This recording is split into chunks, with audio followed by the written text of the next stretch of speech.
오늘 처음 나오신 분, 손들어 봐주세요. 처음 오신 분, 지금 500에서 600명 정도 되는 것 같습니다. 600명 정도. 우리 춘천 현지사에서 법회할 때에는 약 1000명 정도 됩니다. 앞으로 크게 증가할 추세인데 장소가 협소해가지고 걱정입니다. 지금 대전 불사가 진행되고 있습니다.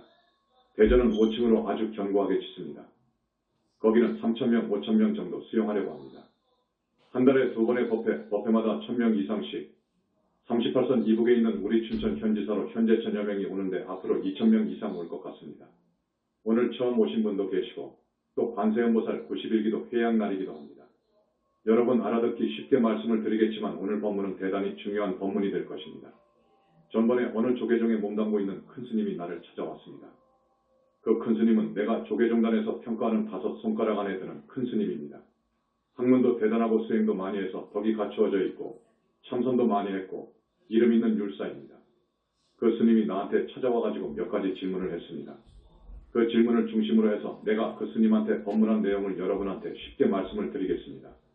내가 쓴 21세기 붓다의 메시지본에 강조하고 자세하게 이야기를 했지만 지금 어느 나라 불교이든 세계 불교는 특히 한국 불교는 대단히 안타깝게도 부처님 가신 지 3000년이 되는데 큰 핵이 빠져버렸습니다. 여러분 그걸 알아야 됩니다.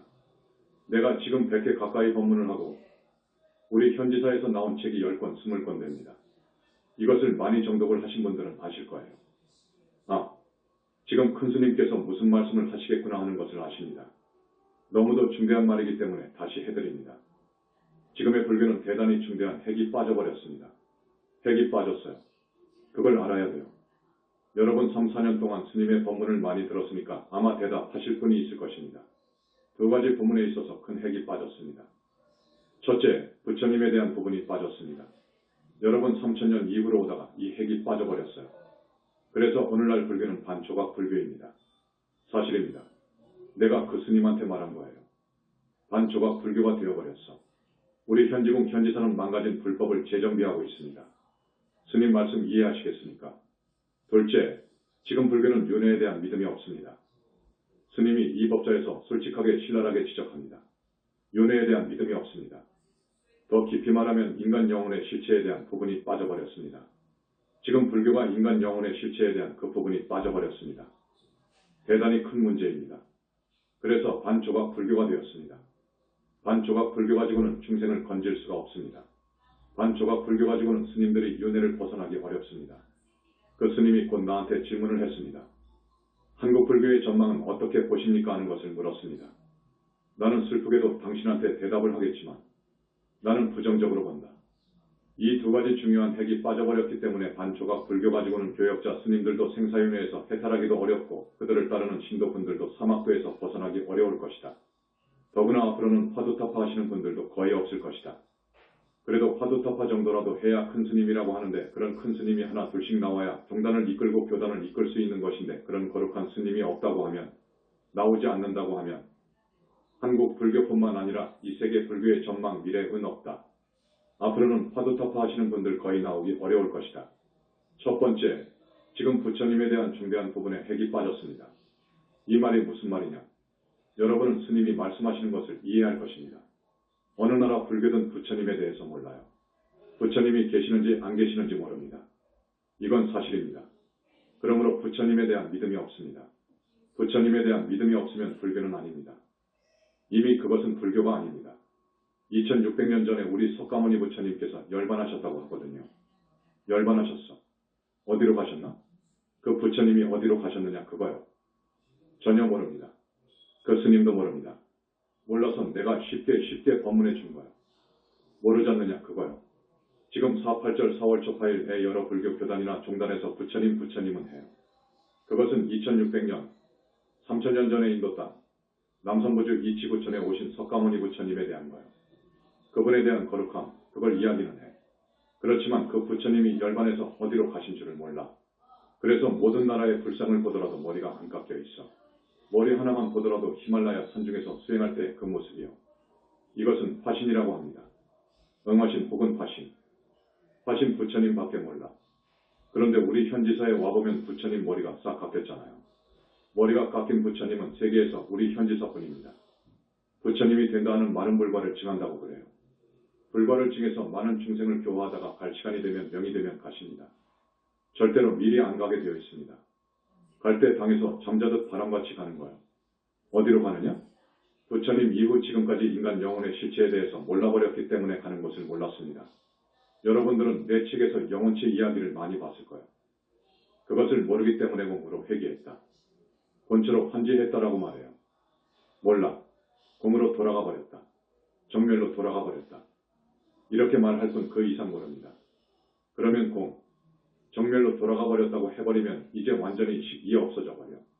의식, 심의식이 없어져 버린 공으로 개합해버리면 그 부처님은 이제 완전히 공이 되어버렸어. 공이 되어버렸다면 다음에 다시 중생을 건지기 위해서 부처님도 사바세계 이 지구촌에 오시는데 오실 수가 없는 거예요. 공으로 되어 주체가 없어져 버렸는데 어떻게 옵니까? 모르시지. 그러나 가끔 온단 말이에요. 오시는 것을 보면 아까 그 대답은 틀렸다고 봐야지. 그 말은 아닌 거예요. 그러니까 공으로 회귀했다. 한지본처했다. 정멸로 들어가 버렸다. 이 대답은 맞지 않는 거예요. 이제 화두타파 해가지고 보살이 되어가지고 보살이 다시 무량겁 동안에 바람일수행을 해가지고 불과를 이루어서 보니까 불과를 이룬 분들이 무아 속 절대세계에 다 계시더라 그거예요. 이것을 현지사에서 발견했습니다. 무아 속 절대세계에 여유히 계시더라. 그런데 얼굴이나 몸이나 모든 것은 이 인간 세상에서의 최고 미남인 미스터 유니버스, 최고의 미녀인 미스 유니버스 같은 사람하고는 비교할 수가 없더라. 여러분도 다 예쁘지만 하늘만 가도 하늘 사람은 여러분보다도 훨씬 예쁩니다. 하늘도 54품이 있다는 것을 현지사에서 발견했습니다. 올라갈수록 거룩해. 하늘에서 하늘이라고 하는 성중하늘, 이것은 우리 현지사에서 이야기하는 하늘입니다. 제례불교에서는 성중하늘이라고 하는 개념이 없습니다. 뭐라고 하느냐? 새끼 무새끼 하늘 이렇게 이야기합니다. 새끼 하늘, 무새끼 하늘 이렇게 이야기하지 성중하늘이라고 하지 않습니다. 그 표현은 절반 정도는 맞더라 그거지. 다른 표현은 성중하늘이 맞더라. 성중하늘도 27품이 있더라. 거기를 벗어나면 윤회를 벗어나는, 해탈신을 얻는, 생사전생 윤회전생 뭘 마음대로 할 수 있는 아라한이 되더라. 윤회를 벗어나버린 아라한 하늘이 있더라. 아라한 하늘에서도 더 공부를 많이 하고 공덕을 더 많이 쌓고 하면 그 위에 하늘이 있다. 그 하늘에서도 더 들어가면 서방정토 극락세계가 있더라. 우리 부처님은 서방정토 극락세계에서도 더 높은 하늘, 약사궁이라고 합니다. 약사부처님이 계시는 정토 정유리세계 정토도 27품이 있더라. 그것을 넘어가니까 무아 속 절대세계라고 하는 부처님 세계가 있더라. 그 올라갈수록 얼굴도 장엄하고 예쁘고 더 청정하고 더 밝고 더 맑고 언설로 표현할 수 없을 정도입니다. 이것을 32산 80종호라고 그래. 32산 80종호를 갖춘 부처님들이 무아 속 절대세계에 모두 다 계시더라. 우리 석가모니 부처님께서는 나유타하고 아승직업 전에 법화경을 보면 상상할 수 없는 무량겁 전에 불과를 이루셨는데 무아 속 절대세계에 계시는 우리 부처님은 그 많은 세월이 흘렀음에도 얼굴 피부가 여기 남선부주로 보면 20대 그 생김새 눈 깊음으로 봐서 50대 후반 정도의 거룩하고 무게 있고 인격이 완전히 다듬어진 아주 젊은 젊음은 20대이고 모습으로 계시더라. 미래지가 다 하도록 항상 그렇게 계신다. 왜냐? 거기는 완전히 무량광 빛의 세계이기 때문에 이 몸뚱이는 무량광으로 이루어져 있습니다. 무량광 업종광이라고 하는 법화경이나 화엄경에서는 무량광을 달리 표현한다고 했지요. 나유타하고도 천억 가지의 빛깔, 천억 가지의 빛깔의 광명 이런 식으로 표현을 했는데 그 말이 업종광명이라 그 말이에요. 빛이 억인화돼 7색깔의 무지개 색도 아니고 5색깔이 아니요. 저기 탱화를 잘 그리는 화궁들이 있지요. 그들에게 부처님 후광은 몇 가지 색이냐라고 물으면 아마 5가지요 라고 대답할 거예요. 지금 5가지 색으로 나오지요. 이건 아니요. 5가지 색이 아니라 업종으로 되어 있다 그 말이요. 업종의 빛으로 되어 있단 말이에요. 그래서 업종광명이라 하는 거예요. 그런데 서로 다른 5가지 색깔이 100가지 종류나 된다 그래요. 무량광이라는 것이 그런 희유한 빛이요. 몸이 그런 희유한 빛으로 이루어져 있더라 그 말이요. 얼굴은 그렇게 잘생겼더라. 능력은 어떠하냐? 능력은 필설로 다 그릴 수가 없어. 그래서 나는 우주적인 능력을 부여하신다 이런 말을 하지요. 여러분, 자연의 힘, 자연의 위력이 얼마나 무섭습니까? 그런 자연을 포용한 우주의 힘을 지니고 계시더라 그거요. 부처님은 우주적인 힘을 지니고 계시더라 그거요. 내가 우주적이라는 말을 많이 쓰는데 지금까지 우주적인 부처님의 소식이 쏙 빠져버렸어. 스님들조차도 부처님이 계시는지 안 계시는지도 몰라. 나를 찾아온 그 큰 스님한테 내가 물어보니까 대답을 못해. 내가 그걸 다 아는데 뭐. 대답 못해. 그러면서 자비와 지혜와 복덕이 완전히 갖추어져 있더라. 참 기막힐 일이지요. 이런 부처님의 존재를 지금까지 몰랐습니다. 경전에 특히 법화경이나 화엄경 외에 부처님의 경지를 많이 설명해 놓았지만 그걸 봐가지고는 모릅니다. 그래서 현지사에서는 많은 부분을 내 책에다가 이야기를 하고 그랬지요. 그러니까 부처님이 얼마만큼 거룩한지, 어떻게 해서 부처님이 되었는지 그 과정을 들어보면 눈물 없이는 들을 수가 없어. 너무너무도 고생을 하시고 갖고 수행을 했어. 중생을 위해서 내 몸을 던진 적이 한두 번이 아니요. 그러한 전생담, 본생경이라고 하죠. 본생경을 보면 많은 부처님이 부처님 될 때까지 어떨 때에는 사슴으로도 오고 말로도 오고 배로도 오고 한 그 기록을 해놓은 거예요. 그렇게 해서 부처님이 된 거예요. 그런데 그 부처님에 대한 믿음, 부처님에 대한 부분이 쏙 빠져버린 현재의 불교, 그래서 나는 망가진 불법이라고 합니다. 망가진 불법을 현지궁에서는 재정비한다. 재정비, 복원해야 되겠어. 그래야 이제 완전한 정법이 되고 완전한 불법이 되어요. 이 두 부분, 이 핵이 빠져버렸기 때문에 불자들은 수행하는 수행승들을 포함해서 율계율이 없어. 참 불행한 일이지요. 적당하게 살아. 이 부분에 대해서는 내가 부연 설명을 하지 않겠습니다. 여러분이 나보다 더 잘 알 거예요. 수행승에게 율이 없어. 수행승에게는 율이 생명이요. 율 중에서도 음계가 생명이요. 그 다음에 살생계가 생명이요. 쭉 몇 배까지 나가지요. 우리 108참여는 항상 그걸 가지고 참여하십시오. 율이 없으면 수행승은 이미 수행승이 아닙니다. 그래서 바라이라고 하는 거예요. 바라이라는 것은 목을 벤다 단도한다 그거예요. 사람 목을 베어버리면 죽어버리지. 수행승들은 음계를 파하면 그건 이미 수행승이 아니다. 그러면서 지엄하신 우리 부처님께서는 견성을 했다 하더라도 화두타파를 했다 하더라도 더 나아가서 아라한이 되었다 하더라도 율을 한 번이라도 파하면 지옥행이다. 라고 말씀하십니다. 이렇게 무서운 거요. 그러니까 이정법에서는 진정한 불교에서는 율을 대단히 숭상합니다. 우리 수행승들에게는 이 율이 생명입니다. 우리 현지사 보세요. 춘천을 가보면 얼마나 청정합니까? 스님들이 우유 요구르트 꿀 안 먹습니다. 안 먹어. 그렇게 수행하는 곳은 아마 지구촌 어디를 가봐도 드물 거예요. 그 다음 두 가지 큰 핵에 대해서는 스님이 가끔 이야기를 하기로 하고 지금 우리 현지사에서 많은 것을 발견해서 부처님 이후로 처음 세상에 내놨습니다. 여러분들에게 쉬운 말로 이해하기 쉽게 말씀해 드리겠습니다. 역사 이후 지금까지 지식인들을 포함해서 많은 사람들이 귀신이 있다 없다를 논쟁합니다. 그렇지요. 어떤 사람한테 들으면 귀신이 있다고 하고 또 어떤 사람한테 들으면 없다고 하는 등 논쟁을 합니다. 확실히 대답한 분이 없습니다. 지금까지 확신을 가지고 확실히 사자후한 분이 없었다 그거요. 자, 그런데 우리 현지사에서는 귀신이 있다고 합니다. 귀신이 있다. 귀신이라는 것이 무엇이냐? 우리가 명이다에서 이 몸뚱이를 벗고 나갈 때 죽을 때 완전히 끝나버리는 것이 아니고 서양 사람, 기독교인 등 누구나 죽으면 이 몸속에서 한평생 사는 놈이 나와요. 한평생 주인이 되어가지고 사는 놈이 있어. 그것이 빠져버리면 송장이 되어버리는데 눈이 달렸어도 못 봐. 어디 봅니까? 귀가 달렸어도 못 들어. 문제는 이 몸속에서 한평생 주인이 되어서 사는 생명체, 이게 나와버리면 이 몸뚱이는 불에 넣어도 물속에 넣어도 몰라. 이 나오는 놈, 이놈이 우리 생명체이래요. 이것을 영혼체라고 그래. 나는 줄여서 영체라고 처음 말했습니다. 영혼체가 있어. 그것을 발견했어. 이 영혼체를 이해하기 곳은 밀교나 힌두교에서 조금 알 뿐 그 외에 어느 불교에도 없어. 그런데 이 영혼체가 참 미묘해. 네 가지로 겹쳐져 있어. 영혼체의 몸뚱이가 4개요. 이걸 발견했어. 이것까지 발견했어. 힌두교나 밀교에서는 3개로 나와 있을 겁니다. 아닙니다. 4개로 되어 있습니다. 그런데 사람이 비명에 죽는 경우가 있습니다. 객사 죽음, 자살, 타살, 어떤 사고사, 아주 무서운 병을 앓다가 죽는 경우 등은 명부로 못 들어간다는 것을 여러분 잘 아시죠? 우리 현지사 신도분들은 아주 박사이시지. 명부로 못 들어간 영가, 이걸 귀신이라고 합니다. 또 유령이라는 말이 있어. 유령은 뭐냐? 지금 세상 사람들은 이것도 몰라. 종교인들도 몰라. 가령 20대, 30대의 사고사를 당해서 죽었는데 우리 현지사에 와서 천도제를 한다고 하면 명부로 넣어주잖아요.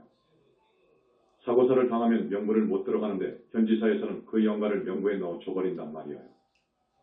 저승으로 보낸단 말이에요. 명부에 넣어 줘버릴 경우 4번 영체는 못 들어갑니다. 아까 영체가 4개로 사격으로 되어 있다고 했지요. 밖에서 볼 때 바깥에서부터 4번, 그 다음 3번, 2번, 한 번 영체 순으로 이해하면 돼요. 그런 이 4번 영체 요놈은 명부로 못 들어간다 그거요. 이 4번 영체는 무슨 역할을 하느냐? 여러분의 몸뚱이하고 1, 2, 3번 영체는 항상 붙어 다닙니다. 항상 뭉쳐 있다고. 4번 영체는 1, 2, 3번 영체하고 여러분 육체하고를 접촉시켜주는 기능을 해. 그렇기 때문에 여러분의 4번 영체는 털구멍 하나도 틀림없이 여러분과 똑같아. 그 4번 영체는 명부로 못 들어갑니다. 명부로 못 들어가기 때문에 그 4번 영체는 남아있어. 1, 2, 3번은 뭉쳐서 명부로 들어갔지요. 못 들어간 4번 영체를 유령이라고 해. 아셨습니까? 이제 여러분에게 하나씩 이 엄청난 밀장 비밀 소식을 내 책에서 많이도 알려졌지만 내 법문에도 몇 개씩 꼭 들어있습니다. 그것이 유령입니다. 그 유령은 이미 생명체가 아니요. 그렇지만 습으로 습의 기운으로 자기가 평소에 잘 다녔던 길, 자기를 화장해서 묻었던 묘, 자기가 평소에 아주 절친했던 친구, 자기가 살던 집 등 이런 데를 다닙니다. 그 유령이 그런 데를 다닌단 말이에요. 지금 막 죽은 유령은 천도제를 해줘버렸는데 4번 영체만 남는다고 했잖아요. 이 4번 영체인 유령은 생명체는 아니지만 습의 힘으로 그런 데를 다녀요. 다니다가 이렇게도 될 수 있어. 유령이 부모나 자기 부인 앞에 확 나타날 수도 있어. 그러면 직업을 할 것 아닙니까? 유령은 그냥 놔두어도 1년 안팎으로 없어지지만 분해되지만 우리 현지사에서는 그것을 알고분해 해줘버립니다. 그것은 이미 생명체가 아니니까. 아셨죠? 그 다음 흉가가 있죠. 저 집은 흉가요. 사람이 가면 죽어나오니 그곳에 이사를 못 가. 흉가라고 해서 버려진 상태로 있어. 이 흉가는 무엇이냐? 이것은 귀신 영가들이 끼리끼리 유유상종 모여서 있는 곳입니다. 그래서 그곳을 자기 본부로 알고 자기 집으로 하라. 그렇기 때문에 자기 집을 뺏으려고 이사 들어오면 큰일 나는 거예요. 그것을 흉가라고 해. 그 흉가는 악한 사악한 귀신들이 사는 집이라고 이해하면 됩니다. 그 다음, 지금 세상에서는 지옥이 있다 없다. 극락이 있다 없다고 하지요. 우리 현지사에서는 확실하게 밝히고 있습니다. 극락, 지옥이 있다 이렇게 밝히고 있습니다. 여러분, 극락, 지옥이 있습니다. 우리 현지사 신도분들은 많은 법문을 들었기 때문에 이것을 강조할 필요가 없지요. 이 부분에 대해서는 그냥 넘어가고 싶은데 오늘 처음 오신 분들이 있어서 말씀을 드립니다. 지옥은 확실히 있습니다. 이 몸뚱이에서 빠져나간 123번 형체가 뭉쳐서 지옥을 가요. 그런데 그 형벌은 너무너무도 무섭기 때문에 불과를 칭한 분도 그것을 보려고 하지 않습니다. 그걸 보면 심장이 벌렁벌렁하니까. 너무너무도 무서운 벌을 받기 때문에 오금을 완전히 펼 수 없을 정도로 강하게 와. 그런데 지금 세상 사람들은 모릅니다. 지옥이 있는지 없는지 모른단 말이에요. 지옥은 확실히 있다는 사실, 세상 사람들은 거의 절대 다수가 지옥을 간다는 사실입니다. 아까도 이야기했지만 정법이 망가져 버렸기 때문에 법문 아닌 법문을 하기 때문에 그렇습니다. 진리와 어긋난, 진리와 간격이 벌어진 것을 가지고 법이다고 진리다고 설하게 되면 큰 과보를 받습니다. 법 아닌 말을 하게 되면 과보를 받는다고. 그래서 양식이 있는 큰 스님들은 법문을 안 하려고 합니다. 나는 법문할 자격이 없다 그거요. 견성해가지고는 그 법문 자격이 없습니다. 아라한이 되었다고 해서 그 법문 자격이 없다고. 보살이 되어도 완벽한 법문을 못한다고. 그렇기 때문에 스스로 사양합니다. 그래서 그걸 자랑으로 하라. 나는 일찍이 법문 한 번 한 적이 없노라. 이걸 자랑으로 하는 거예요. 그건 맞는 거예요. 반조각 불교에서 살아가지고 무엇을 안다고 함부로 법문을 하게 되면 안 됩니다. 경전에 의거해서 하면 조금 더 낫습니다. 그런데 그 경전도 도중에 생긴 거예요. 부처님 당시에 편집된 것이 아니요. 그렇기 때문에 군데군데 부처님 말씀이 아닌 독서가 있어. 아닌 것이 있어. 법화경도 한 품이 부처님 말씀 아니요. 사마외도설, 서마설 이있어. 그렇기 때문에 법안인 법문을 설하게 되면 무서운 과거가 옵니다. 지옥 가는 것은 물론이고 사람 몸을 받아 오더라도 벙어리가 되거나 뇌성마비가 되거나 지체부자유가 되는 거야. 나를 찾아온 그 스님한테 이러한 말도 했습니다. 그 말도 했습니다. 아무 말하지 않고 듣지요. 무슨 마음에 범민이 있으면 무간지옥이고 범민 번뇌, 근심 걱정 이 없는 그 자리가 극락이다라고 이런 말을 하는데 그건 무서운 말이요. 거기서 더 나아가서 실제로 극락을 보고 더 나아가서 지옥을 본 후에 법문을 해야 되는데 그렇지 못하고서 법문을 하면 안 돼. 그런 큰일 날 말은 없는 거야. 그 다음 기독교나 천주교에서 교역자들이 우리 불교를 갖다가 헐뜯는 말 중에 하나가 사람이 죽어서 짐승도 되고 사람이 죽어서 저 지옥을 가고 저 지옥에서 또 짐승도 된다고 아주 웃으면서 박장대소 하면서 이야기를 해. 이건 무슨 말이냐? 이건 큰일 날 대망하여. 이것은 불법법을 능멸하는 말이요. 짐승도 돼. 여러분 지옥 안 가고 짐승 세계에 안 떨어져야 돼. 그러려면 반조각 불교 갖고는 안 돼. 반조각 불교 갖고는 교화할 수가 없어. 진정한 정법 문중으로 와야 돼. 우리 신도분들, 지금 세계 인구가 67억이라고 합니다. 세계 인구가 67억인데 정말로 1000명 남짓되는 우리 현지사 신도, 그분 찾아온 조계종 큰스님 이 현지사 신도가 얼마나 됩니까? 그러더라고. 그래서 지난달에 청정법 신비로 전하부처님을 모신 대적광전 낙성을 했는데 전국에서 만여 명이 왔더라. 버스 관광차가 200대가 더 돼. 제주도에서 비행기를 전세로 해서 200여 명이 왔어. 전국 어느 사찰에 이런 인기 폭발하는 절이 있느냐 그거야. 한 달에 2번 법문을 해. 여기 현지사가 38선 이부고죠. 이 오지에 1000여 명이 온다는 것을 어떻게 생각하오라고 하니까 입이 벌어져 버려. 입이 벌어지지. 서울의 능인선원, 저기 일산 어느 조계사 등에서 법문한다고 해도 500명, 1000명 안팎이요. 거기는 갈 수가 있어. 거기는 그저 걸어서도 가. 그런데 우리 현지사 법문 때 부산에서도 버스가 몇 차 오잖아요. 오려면 1시, 2시에 일어나야 돼. 이거 보통 일이 아니요. 6시간을 타야 돼. 법문 듣고 행사를 마치려면 2에서 3시간 걸리지 않습니까? 또 6시간을 내려가고 15시간은 허비해야 돼. 이거 보통 문제가 아니요. 그래도 와. 윤회도 사실이다 하는 것을 강조했지요. 그리고 또 묻더구먼. 이 시대에 오신 큰 스님의 역할은 무엇입니까? 하고 묻더라고. 이 말 아시겠습니까? 이 시대에 오신 큰 스님 역할은 무엇입니까? 잘 물었다고 했어. 지금 큰 핵이 빠졌단 말도 했지요. 그래서 이 망가진 불법을 재정비하기 위해서 왔다 하는 것을 대전제로 했지요. 그 다음이 정법의 교단이 천년만년 내려가야 되겠다. 그래야 많은 중생을 건질 수 있어. 지금까지 불교로는 악도에서 건져주지도 못해. 참 대단히 죄송하지요. 죄송하지만 내가 법자니까 이런 말을 합니다. 우리 절에 많이 왔으면 좋겠습니다. 더 말하기가 그렇습니다. 지금 불교 갖고는 안 돼요. 지금 불교 갖고는 앞으로 성직자도 화두타파하기가 어려워. 화두타파도 어렵다고 했어. 화두타파에서 버림을 전하되 응계를 지켜야 되고 중계를 지키고 두타행으로 가야 나에 대한 착이 떨어진다. 그래야 아라한이다. 이제 비로소 거기가 아라한이요. 그런데 견성하는 사람도 참 드물 것이다. 거의 없을 것이다. 이 불교 갖고는 안 된다. 우리 사찰, 우리 현지사는 성지 중 성지라고 선언을 했습니다. 그건 맞습니다. 왜냐? 왜 성지 중 성지라고 하느냐? 지금 성지라고 하는 개념, 저기 천축 인도 땅에 가서 혹은 태국 같은 데 가서 부처님의 사리를 가져와 가지고 그걸 갖다가 봉안을 하면 성지라고 해버려. 또 과거도 그랬고 자장율사라든지 이런 분들이 중국에 가서 부처님 진신사리라 해서 받아와 가지고 그것도 분명치 않습니다. 어떻게 해서 받아왔는지 지금 모릅니다.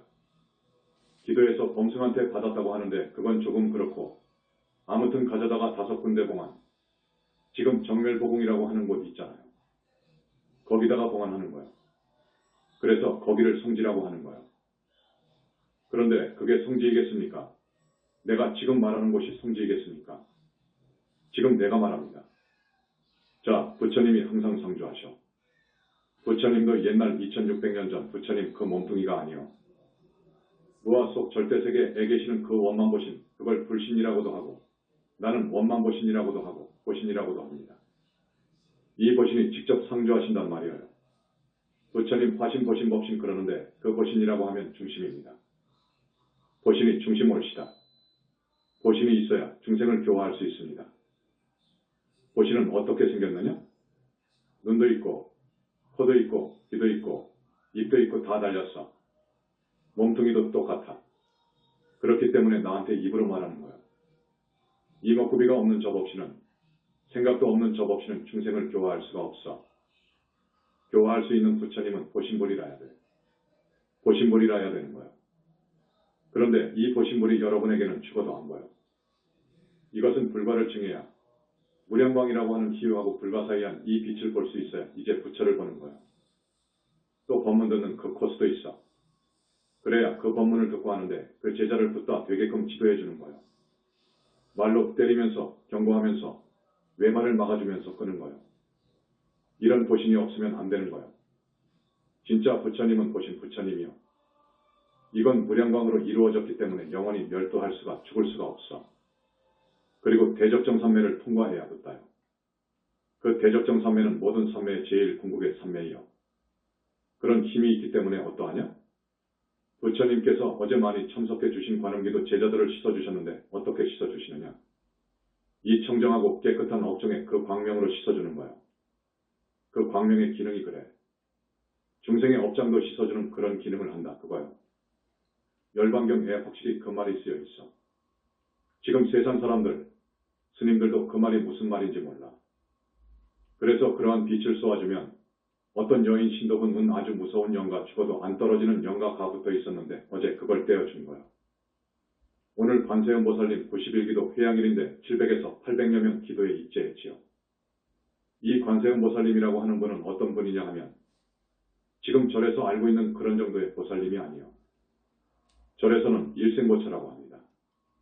관음, 세지, 문수보현 등 이런 큰 보살님들을 일생보처 보살이라고 해. 그 말이 무슨 말이냐 하면 보살이 다시 사람 몸을 한번 받아와야 사람 몸을 받아야 그때 불과를 증한 분이다 해서 일생 한 생을 더 살아야 더 사람으로 와서 수행을 하고 좋은 공덕을 지어야 불과를 이룬다 하는 말입니다. 그걸 일생보처라고 해. 그런데 관음, 세지, 문수보현 등 이런 큰 보살님들을 일생보처 보살이라고 하는데 그건 아닙니다. 관음, 세지, 문수보현 등은 큰 부처님이요. 무량겁 전에 불과를 이루신 분이요. 그래서 관세음 보살님은 부처님 이름이 정법명왕 부처님이요. 정법명왕불. 그런데 일생보처라고 하면 능멸이요. 정토보살 가지고 어떻게 그런 무시무시한 일을 해냅니까? 우주적인 힘을 구사하느냐 말이에요. 관세음 보살님은 필요에 따라서 이 몸을 100천만억으로 놔두어. 그리고 필요에 따라서 32형으로도 놔두어. 그 말이 무슨 말이냐 하면 교화할 대상이 왕이면 왕으로도 짐짓 현신하고 비구면 비구로 짐짓 현신하고 이렇게 해서 32가지 서로 다른 몸으로 놔둔다. 그 말이요. 그걸 32형이라고 합니다. 32형으로 1100억 화신을 놔두고 항아사 수와 같은 많은 신통력이 있어. 그렇게 해서 교화하는 거요. 그런 능력을 지니고 계시는데 보살이라고? 일생보처라고? 그건 말도 안 되지. 그래서 800명이고 8000명이고 입제를 했다. 그분은 현지사에 상주하기 때문에 우리는 그분 허락하여야 한 거요. 그래서 오늘은 관세음 보살님 91기도 회양날입니다. 지금 우리 현지사에서는 청정법 신비로전하 부처님 100일 기도를 하고 있습니다. 여기서는 오늘 관세음 보살님 91기도를 회양하는 날입니다. 그리고 관세음 보살님 좌우보처는 해상용왕과 무슨 남순동자가 아니고 해수관음 육관음 보살이라는 것. 해수관음 육관음 보살님은 어떻게 생겼느냐 하는 것도 내 책 21세기 붓다의 메시지본에 다 밝혔습니다. 그 다음 지장보살은 어떤 분이냐? 지금 불교계에서는 지장보살을 어떻게 보느냐? 보살, 식지보살로 봅니다. 불과를 증하지 못했다고 봅니다. 그런데 이미 내가 21세기 붓다의 메시지본에서 설명을 했습니다. 아니다. 지장보살님은 빵빵한 부처님이더라. 무량겁 전에 불과를 증하신 분이더라. 관세음보살님과 지장보살님은 우리 세존, 우리 부처님으로부터 가장 사랑을 받는 부처님이시더라. 다만 인행시의 수행 당시에 세운 소원이 있었다. 그건 뭐냐? 지옥 중생이 한 사람이라도 남아있는 한대가 성불을 미룰 않을 것이다 하는 소원을 세웠지만 그건 소원이고 이미 무수겁 전에 불과를 증하신 어른이더라. 이것을 설명했습니다. 우리 현지사에서는 대단히 많은 것을 발견했지요. 대단히 많은 것을 발견했는데 이러한 소식을 띄워주면서 법문을 하니까 3년 전 나의 TV 법문을 신랄하게 마구 비판한 사람들이 있어. 그러니까 반조각 불교에서 비판해. 생전 들어보지도 못한 말을 하거든. 그러니까 접근법도 아니다. 진리도 아니다 그거요. 사실이 아니다고 했습니다. 뭐 묻은 개가 뭐 묻은 개를 뭐 한다는 말이 있습니다. 자, 두 눈을 가진 두 눈이 달린 원숭이가 사람들 틈에 끼어가지고 배를 타고 항해를 했습니다. 무슨 목적이 있어서 배를 타고 어디 먼 데를 항해 중이었어. 도중에 폭풍우를 만나서 그 배가 그만 전복이 되어 사람들이 다 죽어버렸어. 사람들은 다 죽어버렸는데 공교롭게도 이 원숭이 한 마리만 살아남았어요. 그 살아남은 원숭이가 어느 섬에 당도했습니다. 그 섬은 원숭이들이 사는 섬인데 그 섬의 원숭이들은 눈이 하나만 달려있어. 눈이 하나 달린 원숭이를 만났단 말이요. 만나니까 눈 하나 달린 원숭이들이 너는 어떻게 병신이냐 그거요. 여기 봐라. 전부 눈이 하나인데 너는 왜 둘 달렸느냐 그거요. 너는 병신이다 그거요. 너는 우리하고 같이 살 수가 없어. 보기도 싫으니까 살 수가 없어. 그러니까 두 눈 달린 원숭이가 아니다. 우리가 사는 데는 눈이 둘이다.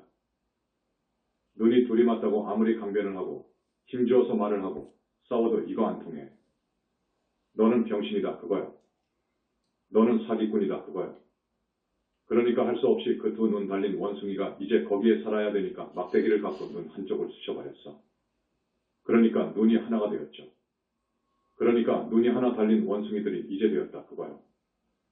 너는 이제 되었어. 이제 비로소 너는 되었어. 이게 경전에 있는 이야기입니다. 우리 현지궁 현지사 이법은 우리 부처님이 인증을 몇 번 하십니다. 강조합니다. 너희들은 지금 죽어도 이정법의 씨앗인 21세기 붓다의 메시지권을 냈으니까 이 정법을 세상에 내놨으니까 망가진 불법의 시간이 흐를수록 정비가 될 것이다. 또 내 말에는 조금도 하자가 없습니다. 지금 시간이 좀 지났습니다. 재미있는 이야기가 많지만 오늘만 날이 아니니까 다음에 계속 법문해 드리도록 하겠습니다. 자, 스님이 너무도 중요한 법문이기 때문에 오늘 다시 한번 강조합니다. 지금까지의 불교는 큰 핵이 빠졌다. 부처님에 대한 부분도 빠졌고 영혼의 실체, 인간 영혼의 실체에 대해서 서구 지성인들이 지금 몹시도 알려고 하지만 과학과 철학으로 몹시 파고 들어갔지만 답을 얻을 수가 없어. 그래서 내가 21세기 붓다의 메시지권 첫머리에 쓰기를 아무리 과학이 발달하고 발달을 해도 과학의 힘으로는 한계가 있고 철학도 한계가 있고 이 아르마리로 풀어가니까 한계가 있고 다만 부처님의 그 대적정산매를 통과하지 않는 이상 절대 부처님의 세계와 인간 영혼의 실체, 이 생사관을 모를 것이다. 그 스님하고 이야기한 것이 많습니다. 많은데 이 다음에 이야기하기로 하고 여러분은 대단히 복이 많은 줄 아시오. 왜냐? 의심을 하고 따라와도 하늘은 갈 겁니다. 왜 그러느냐?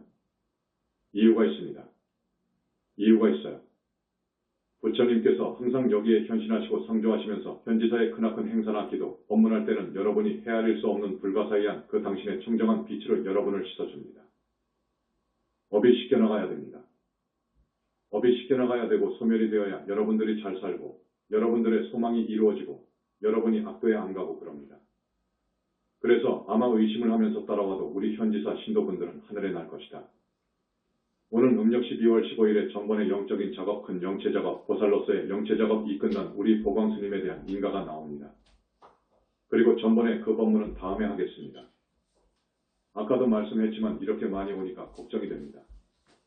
지금 대단히 걱정이 되는데 저기 대전 불사가 여러 가지 사정으로 늦어지고 있습니다. 그러나 내년, 이제 보름 있으면 내년이지만 명년에 끝납니다. 법문은 주로 본사하고 대전에서 할 것입니다. 여기는 그동안에도 이렇게 많이 오기 때문에 어떻게 수용을 할 수가 없어서 대단히 미안합니다. 하지만 여러분, 내 그동안 4년 동안 왜 법문이 책으로 그렇게 많이 나오고 테이프가 그때 나오니까 들어보십시오. 어디에 하자가 있는지를 들어보십시오. 팔만대장경의 근거에서도 한번 검토해보세요. 하자가 없을 것입니다. 그러니까 이 정법을 듣고 우리 정법 가족이 되고 그래야 됩니다. 우리 스님들 간에 우리 현지사 신도분들은 극성이다라고 그럽니다. 그 말은 무슨 말이냐? 이미 차원이 저런 신도들하고 스님들하고 달라. 영적인, 영혼체의 아름답고 깨끗한 것도 다른 신도, 다른 절, 스님보다도 훨씬 위입니다, 여러분. 그러니까 여러분 친구, 이웃, 또 다른 종교를 믿는 그 불쌍한 사람들을 한 사람이라도 더 모시고 오시기를 부탁드립니다. 마지막으로 정근을 좀 하겠습니다. 나무 영산불멸 수상전 시아본사 구원실성 석가모니불 천상천하무여불 시방세계영무비 세간소유아징견 일체무유여불자 고아일심 김영정매